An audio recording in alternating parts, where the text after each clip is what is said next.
یہ بھائیوں most detail حدیث ہے عذاب قبر کے حوالے سے. میں اسے ورڈ بائی ورڈ پڑھوں گا اوریجنل کتاب سے. سنن ابی داؤد میں 4753 ہے. مسند امام احمد میں جلد 4 صفحہ 287 پر 18557 ہے. اور المستدرک للحاکم میں 107 نمبر حدیث ہے. مشکات میں 1630 نمبر ہے. اچھا، یہ ابو داؤد کی جو اس کی روایت ہے اور مسند احمد کی، اس میں آمش مدلس ہے اور ان سے روایت کر رہا ہے. لیکن جو المستدرک للحاکم کی روایت ہے اس میں امام آمش نے اپنی سماع کی تصریح کی ہے اور انہوں نے کہا کہ میں نے حدیث سنی ہے. ان سے روایت نہیں کی بلکہ انہوں نے حدثنا سے کی ہے. المستدرک للحاکم 107 نمبر حدیث میں وہ پڑھنے لگا ہوں ورڈ بائی ورڈ، تاکہ اس کا سوز و گداز جو ہے وہ قائم رہے. برا بن عازب رضی اللہ تعالیٰ عنہ بیان کرتے ہیں کہ ہم رسول اللہ صلی اللہ علیہ وسلم کی مائیت میں ایک انصاری شخص کے جنازے میں شریک ہوئے. ہم قبر تک پہنچ گئے، ابھی اس کی لحد تیار نہیں ہوئی تھی کہ رسول اللہ صلی اللہ علیہ وسلم ہمارے پاس بیٹھ گئے. ہم بھی آپ صلی اللہ علیہ وسلم کے گرد بیٹھ گئے، اس حال میں گویا ہمارے سروں پر پرندے ہیں، یعنی فل اٹینٹو ہو کر آپ صلی اللہ علیہ وسلم کے ساتھ ہم بیٹھ گئے. آپ کے مبارک ہاتھوں میں ایک لکڑی تھی جس سے آپ زمین کو رید رہے تھے. آپ صلی اللہ علیہ وسلم نے سر مبارک اوپر اٹھایا اور فرمایا عذاب قبر سے اللہ کی پناہ طلب کیا کرو. آپ نے 3 بار یہ بات ارشاد فرمائی. پھر آپ صلی اللہ علیہ وسلم نے ارشاد فرمایا بندہ مومن جب دنیا سے رابطہ توڑ کر آخرت کی طرف متوجہ ہوتا ہے، یعنی جب اس کی موت کا وقت آتا ہے، تو سورج کی طرح چمکتے دمکتے سفید چہروں والے فرشتے جنتی خوشبودار جنتی کفن لے کر اس کے پاس آتے ہیں، حتیٰ کہ وہ حد نظر تک اس کے سامنے بیٹھ جاتے ہیں. پھر ملک الموت تشریف لاتے ہیں حتیٰ کہ وہ اس کے سر کے پاس بیٹھ جاتے ہیں. اچھا، قرآن میں بھی ملک الموت کا نام آیا ہے، سورہ سجدہ کے اندر، احادیث کے اندر بھی. البتہ تورات میں اس کا نام اسرائیل بھی آیا ہے، اور ہمارے اہل سنت کے جو اولین مفسرین ہیں امام طبری رحمہ اللہ المتوفى 310 ہجری، انہوں نے بھی یہ ورڈ استعمال کیا ہے. لہٰذا موت کے فرشتے کو اسرائیل کہنا بھی جائز ہے ہمارے سلف کے ہاں، کیونکہ آج کل بعض لوگ کہتے ہیں اسرائیل نہیں ملک الموت ہی کہنا چاہیے. اسرائیل کا لفظ بھی ثابت ہے. پھر ملک الموت تشریف لاتے ہیں حتیٰ کہ وہ اس کے سر کے پاس بیٹھ کر کہتے ہیں پاکیزہ روح، اللہ کی مغفرت اور اس کی رضامندی کی طرف چل. وہ روح ایسے نکلتی ہے جیسے مشکیزے سے پانی کا قطرہ، بالکل غیر محسوس طریقے سے اس کی روح نکال لی جاتی ہے. اور جب ملک الموت اس کی روح نکالتے ہیں تو باقی فرشتے اسے آنکھ جھپکنے کے برابر بھی ملک الموت کے پاس نہیں رہنے دیتے، بلکہ اسے فوراً اس کے کفن اور اس خوشبو میں لپیٹ دیتے ہیں جو جنت سے لائی ہوتی ہے. پھر اس کی روح کو لے کر بلند ہوتے ہیں اور فرشتوں کی جس جماعت کے پاس سے وہ گزرتے ہیں تو فرشتے پوچھتے ہیں کہ یہ کیسی خوشبو ہے، تو وہ اس کے دنیا کے ناموں میں سے بہترین نام لے کر بتاتے ہیں کہ یہ فلاں بن فلاں کی روح ہے، حتیٰ کہ وہ اسے آسمان دنیا تک لے پہنچتے ہیں اور اس کے لیے دروازے کھولنے کی اجازت طلب کرتے ہیں. تو جنت کے جو آسمانوں کے دروازے ہیں اس کے لیے کھول دیے جاتے ہیں. پھر ہر آسمان کے مقرب فرشتے اگلے آسمان تک اسے پروٹوکول دیتے ہوئے اس روح کے ساتھ جاتے ہیں، حتیٰ کہ اسے 7ویں آسمان تک پہنچا دیا جاتا ہے. تو اللہ تعالیٰ فرماتا ہے میرے بندے کا نامہ اعمال علیین میں لکھ دو، جو سورۃ المطففین میں آیا ہے. علیین اور سجین یہ 2 مقامات ہیں. ایمان والوں کی روحیں جو ہیں علیین میں ان کا نامہ اعمال لکھا جاتا ہے، اور جو منافقین ہیں مجرم ہیں سجین میں لکھا جاتا ہے. سورۃ المطففین سورت نمبر 83 ہے، پارہ نمبر 30 کے اندر. اور اسے واپس دنیا کی طرف لے جاؤ کیونکہ میں نے انہیں اسی دنیا سے پیدا کیا اور اسی میں انہیں لوٹاؤں گا اور پھر دوبارہ اسی سے نکالوں گا. پھر اس کی روح اس کے جسم کی طرف لوٹا دی جاتی ہے.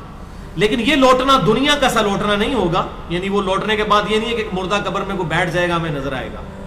یہ سب کچھ برزخی معاملات ہوں گے جو میں نے پچھلی دفعہ ڈسکس کیے تھے سورہ فاطر کی آیت نمبر 42 کے تحت، کہ نیند کی حالت میں بھی انسان کی روح قبض ہوتی ہے، لیکن اس کو چٹکی کاٹے تو وہ جاگ اٹھتا ہے. روح کا تعلق بھی رہتا ہے اس حالت میں بالکل اس طریقے سے. یہ ایک ڈیفرنٹ لائف ہے برزخی. پھر 2 فرشتے اس کے پاس آتے ہیں یعنی اس کی قبر میں، اسے بٹھا کر پوچھتے ہیں.